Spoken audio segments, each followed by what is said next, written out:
આજે આવો આપણે આરાધનાનું મહત્વ ઉપદેશ શીર્ષક સાથે પરમેશ્વરના વચનનો અભ્યાસ કરીએ. સાબ્બાત દિવસની આરાધના, ત્રીજા દિવસની આરાધના, પર્વની આરાધના અને નિયમિત પ્રાર્થનાના સમય, આ સર્વ પરમેશ્વરની આરાધના છે.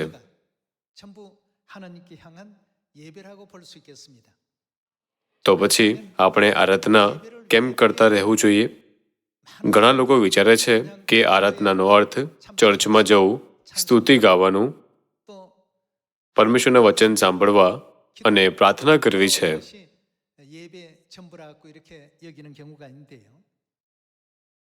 આજે આવું આપણે બાઇબલના માધ્યમથી આ વાતની પુષ્ટિ કરીએ કે પરમેશ્વરે આપણને આરાધના કેમ આપી છે, અને આ વાત પર ચિંતન કરીએ કે આરાધના આપણી આત્માઓ માટે કેટલી મહત્વપૂર્ણ છે અને આત્મિક દુનિયામાં તે કેટલી મહત્વપૂર્ણ છે.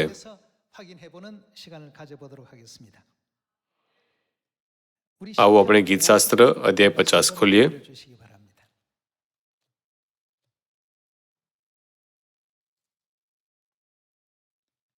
આવો આપણે ગીતશાસ્ત્ર અધ્યાય 50 વચન 1 પર એક નજર કરીએ. ઈશ્વર યહોવા બોલ્યા છે, તેમણે સૂર્યના ઉદયથી તે તેના અસ્ત સુધી પૃથ્વીને બોલાવી છે. સિયોન જે સૌંદર્યની સંપૂર્ણતા છે, તેમાંથી ઈશ્વર પ્રકાશ્યા છે. આપણા ઈશ્વર આવશે, તે ચૂપ રહેશે નહીં. તેમની આગળ અગ્નિ બાળી મૂકશે, તેમની આસપાસ તોફાન જાગશે. પોતાના લોકનો ન્યાય કરવા તે ઉપરના આકાશને તથા પૃથ્વીને બોલાવશે. જેઓએ યજ્ઞથી મારી સાથે કરાર કર્યો છે, એવા મારા ભક્તોને મારી પાસે ભેગા કરો.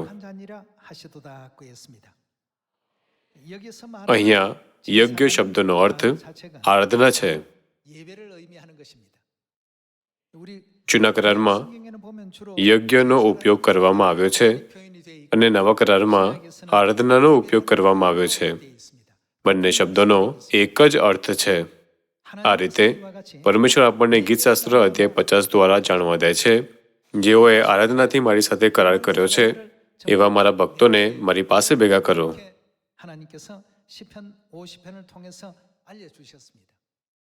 પછી આરાધના કેમ જરૂરી છે અને તેની શરૂઆત કેમ થઈ? માનવજાતિ આ સમજી શકે તે માટે પરમેશ્વર એદનવાડીના ઇતિહાસ દ્વારા આ બાબતને સમજાવે છે. આદમ અને હવાએ નિષિદ્ધ ફળ ખાઈને પાપ કર્યું તે પહેલા આરાધના કરવાની કોઈ જરૂર ન હતી. તેમના પાપ કર્યા પછી પરમેશ્વરે આદમ અને હવાના પુત્રો હાબેલ અને કાઈન દ્વારા એદનની મહિમાને પુનઃસ્થાપિત કરવાનો માર્ગ પ્રગટ કર્યો.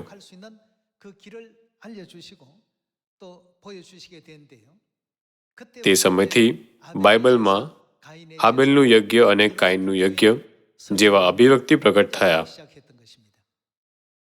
બીજા શબ્દોમાં કહીએ તો તેમના માટે એદનવાડીની મહિમાને પુનઃસ્થાપિત કરવા માટે પરમેશ્વરે આરાધના પ્રણાલીની સ્થાપના કરી. ખરેખરમાં આપણે સ્વર્ગીય પાપી છીએ, જેમને આ પૃથ્વી પર ફેંકી દેવામાં આવ્યા છે. આપણા પાપોની ક્ષમા થવા માટે અને પરમેશ્વરને મળી શકીએ તે માટે આરાધનાને અનુગ્રહના સમય તરીકે સ્થાપિત કરવામાં આવી હતી. તેથી જ આપણા વિશ્વાસના જીવનમાં નિયુક્ત તારીખો અને સમયમાં આરાધનામાં ભાગ લેવો ખૂબ મહત્વપૂર્ણ છે.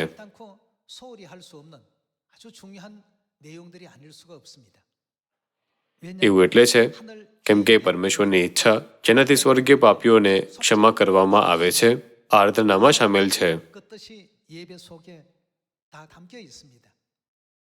આ ઉપરાંત આરાધનામાં પ્રાયશ્ચિતના અનુગ્રહ માટે ધન્યવાદ કરવાનો અર્થ પણ સામેલ છે. આ કારણે પ્રથમ ચર્ચના પ્રબોધકો અને પ્રેરિતોએ સંતોને ચેતવણી આપી આપણે ક્યારેય પણ આરાધનાની ઉપેક્ષા ન કરવી જોઈએ. આવો આપણે હિબ્રુઓ અધ્યાય 10 પર એક નજર કરીએ.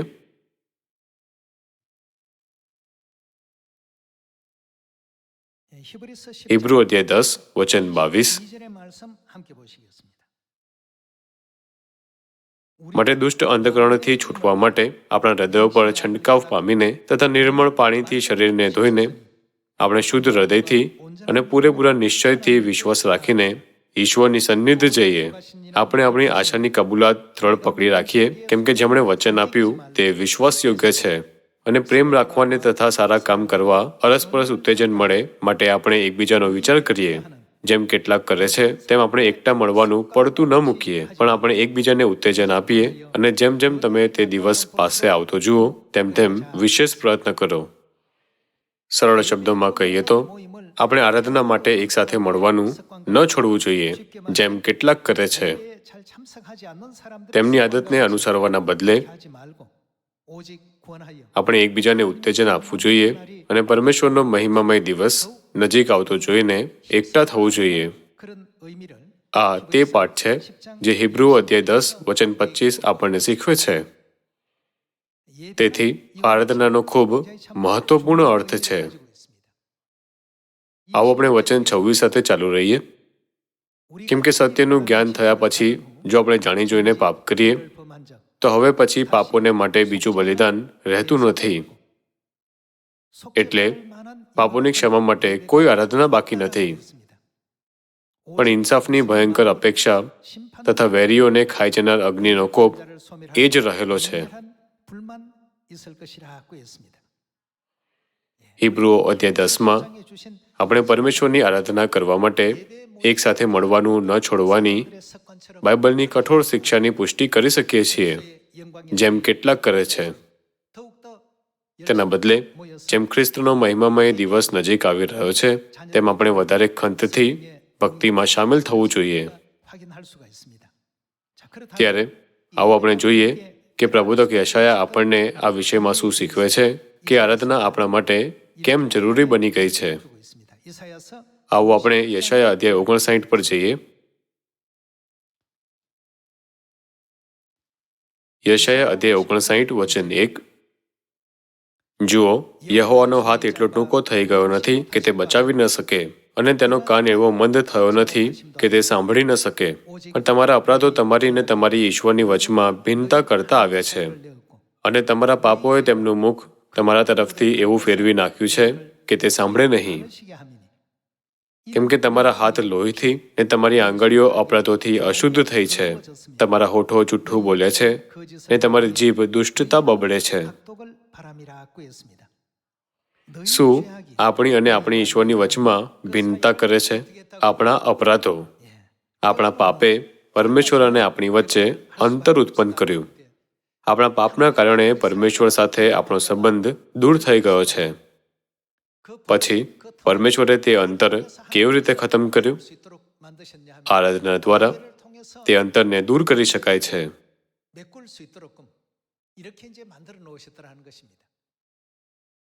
તેથી બાઇબલ આપણને શીખવે છે કે આરાધનાના સમય દ્વારા પરમેશ્વર આપણી સાથે છે, આપણને મળે છે અને આપણા પાપોને ક્ષમા કરે છે, જે આપણે ભૂતકાળમાં કર્યા હતા.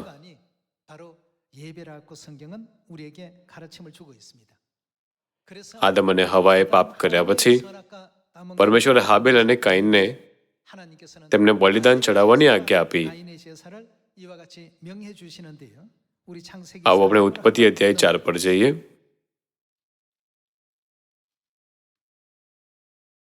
આવો આપણે ઉત્પત્તિ અધ્યાય 4 વચન 1 પર એક નજર કરીએ. અને આદમે પોતાની પત્ની હવાને જાણી અને તે ગર્ભવતી થઈ ને કાઈનને જન્મ આપ્યો, ને તેણે કહ્યું, યહોવાની કૃપાથી મને પુત્ર મળ્યો છે. પછી તેણે તેના ભાઈ હાબેલને જન્મ આપ્યો, અને હાબેલ ઘેટાપાળક હતો, પણ કાઈન ખેડૂત હતો. અને આગળ જતા એમ થયું કે કાઈન યહોવાને માટે ભૂમિના ફળમાંથી કંઈક અર્પણ લાવ્યો, અને હાબેલ પણ પોતાના ઘેટા બકરામાંના પહેલા જન્મેલા તથા પૃષ્ઠ લાવ્યો.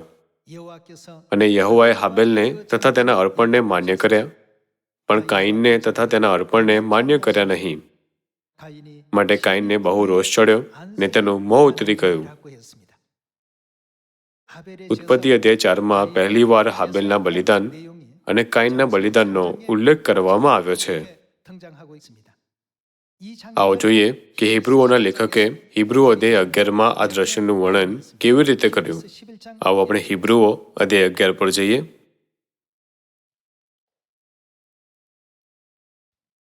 અધ્યાય 11 વચન 4. વિશ્વાસથી હાબેલે પરમેશ્વરને શું આપ્યું? કાઈનના કરતાં વધારે સારું બલિદાન ઈશ્વરને આપ્યું.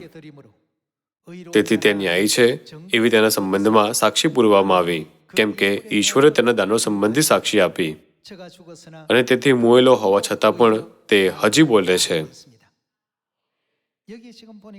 અહીં હાબેલે કાઈનના કરતાં વધારે સારું બલિદાન પરમેશ્વરને આપ્યું. કાઈન તેની ઉપજમાંથી કેટલો ભાગ લાવ્યો અને પરમેશ્વરને અનાજનું બલિદાન ચડાવ્યું. હાબેલે પોતાના ઘેટાના પ્રથમ જનિતને પરમેશ્વરને અર્પણ તરીકે ચડાવ્યું. આ બે અર્પણોનો અર્થ શું છે? બંને અર્પણ પૂરી ઈમાનદારીથી ચડાવવામાં આવ્યા હતા. જો કે પરમેશ્વરે માત્ર હાબેલના અર્પણને સ્વીકાર કર્યું. પરમેશ્વરે કાઈનના અર્પણનો સ્વીકાર ન કર્યો. શું તફાવત હતો? હાબેલનું બલિદાન લોહીનું બલિદાન હતું. આપણા પાપોને ક્ષમા કરવા માટે ક્રોસ પર ખ્રિસ્તનું બલિદાન હોવું જોઈએ. આ કારણે હાબેલ અને કાઈનના દિવસોથી પરમેશ્વરે પોતાને જોઈતા બલિદાન અને ન ઈચ્છતા બલિદાન વચ્ચે તફાવત બતાવ્યો.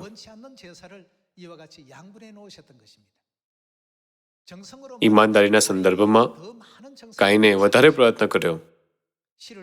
તેણે બીજ વાવ્યા, તેમની સંભાળ લીધી અને યોગ્ય સમયે તેમને પાણી આપ્યું. ભલે કાઈનનું બલિદાન તેના ખરા હૃદયથી ચડાવવામાં આવ્યું હતું, તો પણ પરમેશ્વરે હાબીલના બલિદાનને લોહી વહેવડાવવાથી સ્વીકાર કર્યું.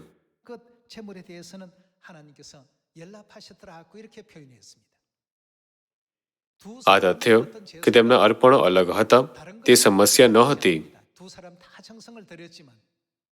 તે બંનેએ બલિદાનમાં ઘણો પ્રયત્ન કર્યો, પણ પરમેશ્વર જે ઈચ્છતા હતા તે બલિદાન હતું જેમાં પાપોની ક્ષમાનો અર્થ શામેલ હતો. આ બતાવે છે કે કેવી રીતે ખ્રિસ્ત પોતાનું લોહી વહાવીને પરમેશ્વર અને આપણી વચ્ચેના અંતરને ખતમ કરશે. આવો આપણે એફએસીઓ અધ્યાય 2માં તેની ખાતરી કરીએ. આવો આપણે એફએસીઓ અધ્યાય 2 વચન 13 પર એક નજર કરીએ.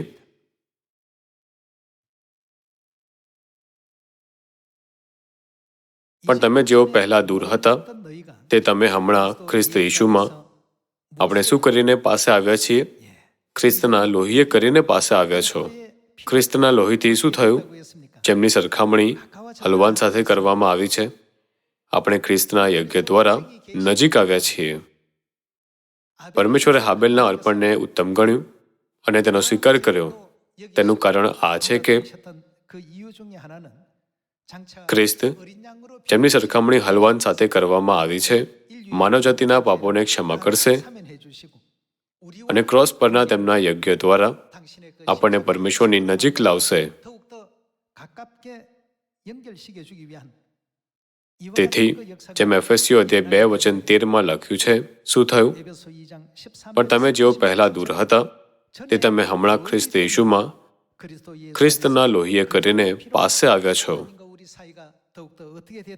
સરળ શબ્દોમાં કહીએ તો ખ્રિસ્તનું લોહી આપણને પરમેશ્વરની નજીક લાવે છે. આવો આપણે વચન 13 સાથે ચાલુ રહીએ. પણ તમે જેઓ પહેલા દૂર હતા તે તમે હમણાં ખ્રિસ્ત ઈસુમાં ખ્રિસ્તના લોહીએ કરીને પાસે આવ્યા છો. કેમ કે તે આપણું સમાધાન છે. તેમણે બંનેનું એક કર્યું અને આપણી વચ્ચેની આડી ભીંત પાડી નાખી છે. સલાહ કરીને પોતાનામાં તે બેનું એક નવું માણસ કરવાને, અને તેમનો બીજો હેતુ શું હતો? વધસ્તંભ ઉપર વેરને મારી નાખીને એ દ્વારા એક શરીરમાં ઈશ્વરની સાથે બંનેનું સમાધાન કરાવવાને તેમણે પોતાના દેહથી વિધિઓમાં સમાયેલી આજ્ઞાઓ સાથેના નિયમશાસ્ત્ર રૂપ વેરને નાબૂદ કર્યું. તેમણે આવીને તમ વેગડાઓને તથા જેઓ પાસે હતા તેઓને પણ શાંતિની સુવાર્તા પ્રગટ કરી, કેમ કે તે દ્વારા એક આત્મા વડે આપણે બંને પિતાની હજુરમાં જવા પામીએ છીએ. માટે હવે તમે પારકા તથા વિદેશી નથી, પણ પવિત્રોની સાથેના એક નગરના રહેવાસી તથા ઈશ્વરના કુટુંબના માણસો છો. સરળ શબ્દોમાં કહીએ તો આપણે પરમેશ્વરનું કુટુંબ બની ગયા છીએ. પ્રેરિતો તથા પ્રબોધકોના પાયા પર તમે બંધાયેલા છો. ઈસુ ખ્રિસ્ત પોતે તો ખૂણાનો મુખ્ય પથ્થર છે. એફેસીઓ અધ્યાય 2 દ્વારા આપણે સમજી શકીએ છીએ કે આપણે આપણા પાપોના કારણે પરમેશ્વરથી અલગ થઈ ગયા છીએ અને તેમની નજીક નથી આવી શક્યા. પણ હવે આપણે ખ્રિસ્ત ઈસુમાં ખ્રિસ્તના લોહીથી નજીક આવ્યા છીએ. પરિણામે બાઇબલ કહે છે કે આપણે હવેથી વિદેશી કે પરદેશી નથી, પણ પરમેશ્વરના કુટુંબના માણસો છીએ. સરળ શબ્દોમાં કહીએ તો આપણે પરમેશ્વરનું પરિવાર બની ગયા છીએ. પરમેશ્વરે આપણને પરમેશ્વરને પિતા અને માતા કહેવાની અને સિયોના સભ્યોને જે સત્યમાં છે તેમને ભાઈઓ અને બહેનો કહેવાની મંજૂરી આપી.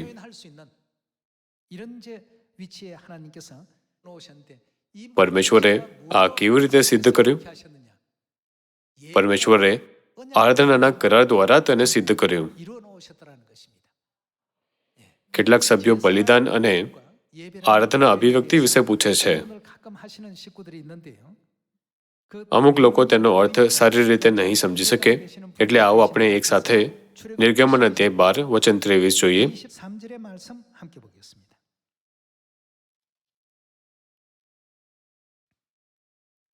આવો આપણે નિર્ગમન અધ્યાય 12 વચન 23 પર એક નજર કરીએ. કેમ કે મિસરીઓ ઉપર મરો લાવવા માટે યહોવા આખા દેશમાં ફરશે અને ઓતરંગ ઉપર તથા બંને બાળશાક પર તે રક્ત જોઈને યહોવા તે બાણું ટાળી મૂકશે ને વિનાશકને તમારા ઘરોમાં બેસીને તમારા પર મરો લાવવા દેશે નહીં. અને તમે તથા તમારા દીકરાઓ આ બાબતને આપણે તેઓનું કેવી રીતે પાલન કરવું જોઈએ? સદાના વિધિ તરીકે પાળો. અને યહોવા તેના વચન પ્રમાણે જે દેશ તમને આપશે તેમાં તમે પહોંચો ત્યારે એમ થાય કે તમે એ સંસ્કાર પાળશો. અને એમ થશે કે જ્યારે તમારા છોકરા તમને પૂછે કે એ સંસ્કારનો અર્થ શું છે, ત્યારે તમારે એમ કહેવું કે તે શું છે? એ યહોવાનો પાસખા યજ્ઞ છે. કેમ કે જ્યારે યહોવા મિસરીઓ ઉપર મરો લાવ્યા ને આપણા ઘરો બચાવ્યા, ત્યારે તેમણે મિસરમાં રહેનાર ઇઝરાયેલીઓના ઘરોને ટાળી મૂક્યા. ત્યારે લોકોએ માથું નમાવીને ભજન કર્યું. આપણે દર વર્ષે પાસખાની આરાધના કરીએ છીએ. નિર્ગમનની પુસ્તક પાસખાની આરાધના વિશે શું કહે છે? તે પાસખા યજ્ઞ છે. શું તેથી જ ઈશુને પાસખા યજ્ઞનું હલવાન કહેવામાં નથી આવતું? 3500 વર્ષ પહેલા મિસરમાં પણ પરમેશ્વરે તે ઘરોને ટાળી દીધા જેમાં પાસખા યજ્ઞના હલવાનનું લોહી હતું, જેથી વિપત્તિ તેમને સ્પર્શ ન કરે. બીજી બાજુ આખા મિસર દેશમાં વિપત્તિ આવી જેમાં દરેક પ્રથમ જનિત માર્યો ગયો.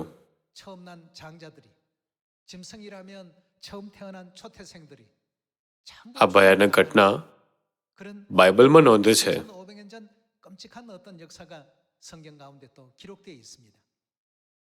આરાધના વિશે પરમેશ્વર કહે છે, જેઓએ યજ્ઞથી મારી સાથે કરાર કર્યો છે એવાને ભેગા કરો.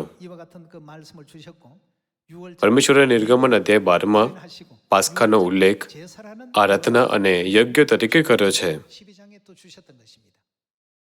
તેથી પરમેશ્વરે હાબેલના અર્પણનો સ્વીકાર કર્યો અને કહ્યું કે તે કાઈન કરતાં ઉત્તમ અર્પણ લાવ્યો છે. કેમ કે હાબેલનું અર્પણ હલવાનના લોહીનું બલિદાન હતું અને કાઈનનું અર્પણ લોહી વહેવડાવ્યા વગરનું બલિદાન હતું.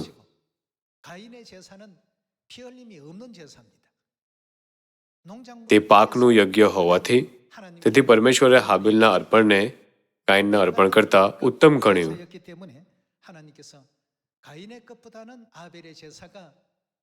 પરમેશ્વરે હાબેલના અર્પણનો સ્વીકાર કર્યો અને કાઈનના અર્પણનો નકાર કર્યો, કેમ કે માનવજાતિના પાપોને ક્ષમા કરવાની તેમની મહાન ઈચ્છા લોહીના બલિદાનમાં સામેલ હતી. પરમેશ્વરને કાઈન વિરુદ્ધ ક્રોધ ન હતો. એક લોહીનું બલિદાન હતું અને બીજું લોહી વિનાનું બલિદાન હતું. પરમેશ્વરે લોહીનું બલિદાન સ્વીકાર કરીને પહેલાથી જ બતાવ્યું કે તે માનવજાતિના પાપો માટે શું કરશે. એટલે હિબ્રુઓમાં લખ્યું છે કે હાબેલ પરમેશ્વર પાસે કાઈન કરતા સારું અર્પણ લાવ્યો.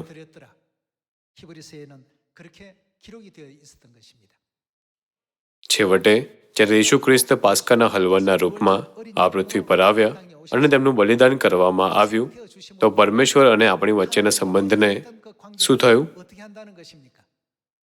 ક્રોસ પર લોહી વહેવડાવવાના દ્વારા શું તેમણે સંબંધને પુનઃસ્થાપિત ન કર્યો? પરમેશ્વર આપણને નજીક લાવ્યા. પરિણામે બાઇબલ આપણને શીખવે છે કે આપણે જે ભૂતકાળમાં વિદેશી અને પરદેશી હતા, હવે પરમેશ્વરના પરિવારનો એક ભાગ છીએ. આ કારણે આરાધના આપણા માટે ખૂબ મહત્વપૂર્ણ છે. એટલે પરમેશ્વરે કહ્યું કે આપણે આરાધના માટે એકસાથે મળવાનું ક્યારેય ન છોડવું જોઈએ. શું પરમેશ્વર આપણને યાદ નથી અપાવી રહ્યા કે આપણે હંમેશા તેમની આરાધના કરવી જોઈએ, જેથી આપણે ઉદ્ધાર પામી શકીએ, પાપોની ક્ષમા પ્રાપ્ત કરી શકીએ અને આપણા સ્વર્ગીય ઘરમાં પાછા જઈ શકીએ? આવો આપણે બાઇબલના માધ્યમથી ખાતરી કરતા રહીએ કે ખ્રિસ્ત પાસ્કા યજ્ઞ બન્યા. આવો આપણે 1 કોરિન્થીઓ અધ્યાય 5 વચન 7 જોઈએ.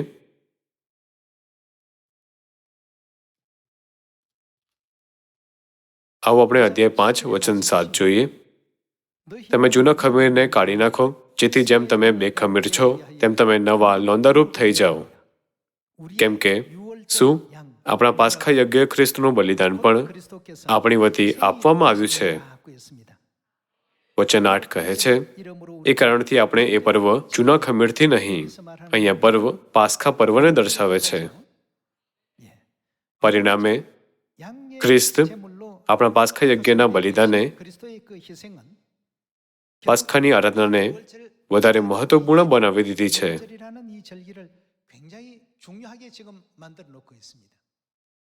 જો આ બલિદાન ન હોત તો શું આપણે પરમેશ્વરની નજીક જઈ શકતા? સ્વર્ગમાં આપણા પાપોના કારણે આપણે હંમેશ માટે અલગ થવાને નિયુક્ત હતા. પણ ખ્રિસ્તના ક્રોસ પરના બલિદાન દ્વારા આપણે પરમેશ્વરની નજીક આવ્યા છીએ. ભૂતકાળમાં આપણે વિદેશી અને પરદેશી હતા, પણ હવે આપણે પરમેશ્વરમાં શું બની ગયા છીએ? આપણે પરમેશ્વરના પરિવારના સભ્યો બન્યા છીએ.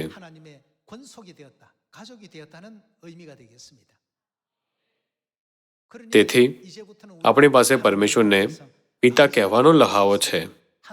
ઓ આકાશમાંના અમારા પિતા, તમારું નામ પવિત્ર મનાવો. સરળ શબ્દોમાં કહીએ તો આપણે ઈશુએ શીખવેલી પ્રભુની પ્રાર્થના કરી શકીએ છીએ. માત્ર આપણે જ આ પ્રાર્થના કરી શકીએ છીએ. પણ ભૂતકાળના વિષયમાં શું? જ્યારે આપણે આપણા પાપોમાં દટાયેલા હતા, ત્યારે આપણે વિદેશી અને પરદેશી હતા. જો કે ખ્રિસ્તના લોહી દ્વારા આપણે પરમેશ્વરની નજીક આવી ગયા છીએ. આપણે હવે વિદેશી કે પરદેશી નથી, પણ પરમેશ્વરના કુટુંબના માણસો છીએ. તેના દ્વારા શું આપણે આરાધનાના મહત્વની ખાતરી નથી કરી શકતા, જે ખ્રિસ્તના બલિદાનને યાદ કરે છે?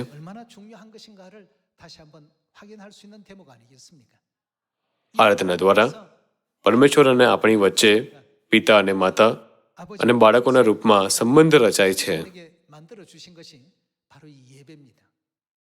તેથી જેમ કેટલાક કરે છે તેમ એકઠા થવાનું ન છોડવું. આ શબ્દનો અર્થ શું છે? શું તેનો અર્થ આ નથી કે આપણે આરાધના મહત્વપૂર્ણ માનવી જોઈએ અને સાચી રીતે પરમેશ્વરની આરાધના કરવી જોઈએ? આ ઉપરાંત પરમેશ્વર તે લોકોની સાથે શું કરશે જેમણે આરાધના દ્વારા તેમની સાથે કરાર કર્યો છે? તે તેમને એકઠા કરશે. આવો આપણે નિર્ગમન અધ્યાય 25માં એક વધુ વચન જોઈએ.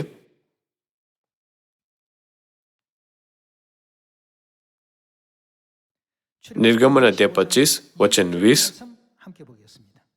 અને કરુબો પાંખો ઊંચી પસારીને મુખો સામસામા રાખીને દયાસન પર પોતાની પાંખોથી આચ્છાદન કરે. કરુબોના મોં દયાસન તરફ રહે. અને કોષ ઉપર તું દયાસન મૂક, અને હું તને જે કરાર લેખ આપીશ તે તું કોષની અંદર મૂકજે.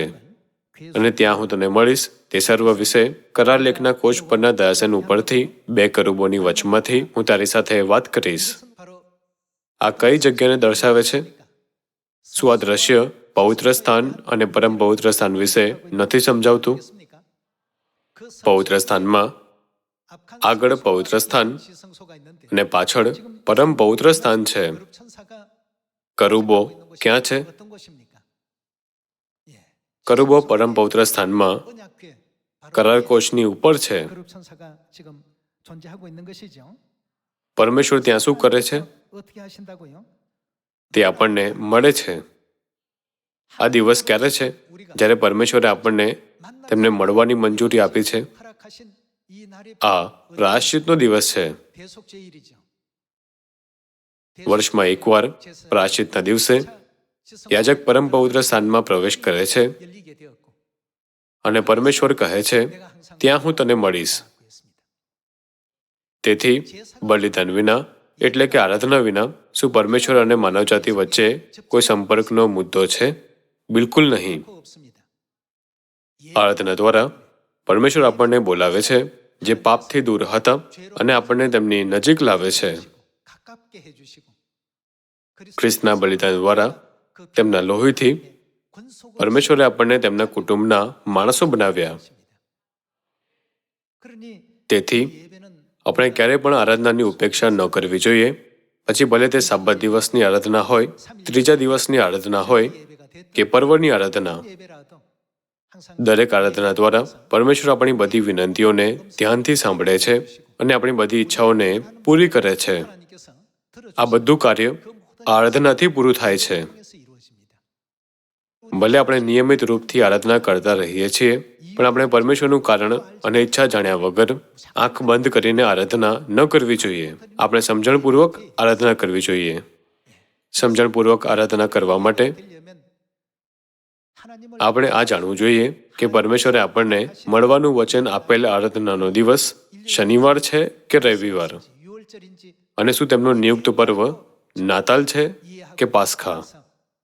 આ રીતે શું આપણે હાબેલના યજ્ઞની જેમ સાચી આરાધના ન કરવી જોઈએ? આજે અગણિત લોકો રવિવારની આરાધના કરે છે, પણ શું આ બલિદાન હાબેલના બલિદાન જેવું જ છે જે પરમેશ્વરને પ્રસન્ન કરે છે? શું સાબાતની આરાધના હાબેલના બલિદાનની જેમ નથી?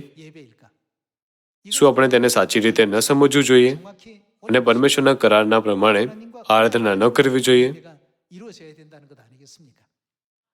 આજે આપણે સબ્બત દિવસની આરાધના મનાવી રહ્યા છે જે પરમેશ્વર સાથેનો કરાર છે. આપણે પાસ્ખા પણ મનાવીએ છીએ. આપણે 3 વારમાં 7 પર્વની આરાધના પણ કરીએ છીએ. તમે જે ઓઢણી પહેરો છો તે પણ આરાધના કરવાની સાચી રીત છે જેને પરમેશ્વરે બાઇબલમાં એક નિયમ તરીકે નિયુક્ત કરી છે. બાઇબલ કહે છે કે એવું ન કરવું પરમેશ્વરનું અપમાન કરવાનું કાર્ય હશે. તેથી સ્ત્રીઓએ આરાધના દરમિયાન ઓઢણી ઓઢવી જરૂરી છે. આ ચર્ચ ઓફ ગોડની અંદર આરાધનાનો નિયમ છે.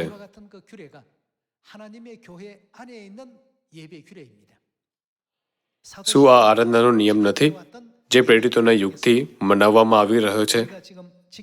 હું તમને આરાધનાના નિયમો પર વધુ ગર્વ કરવા માટે કહું છું જે આપણે પાડી રહ્યા છીએ, અને સાચી આરાધનાનું પાલન કરવા માટે કહું છું જેથી આપણે વિશ્વના તે બધા ચર્ચો સુધી સાચી શિક્ષાઓ પહોંચાડી શકીએ જે ભટકી રહ્યા છે. હું આજના ઉદ્દેશને સમાપ્ત કરવા ઈચ્છીશ. તમારો ખૂબ ખૂબ આભાર.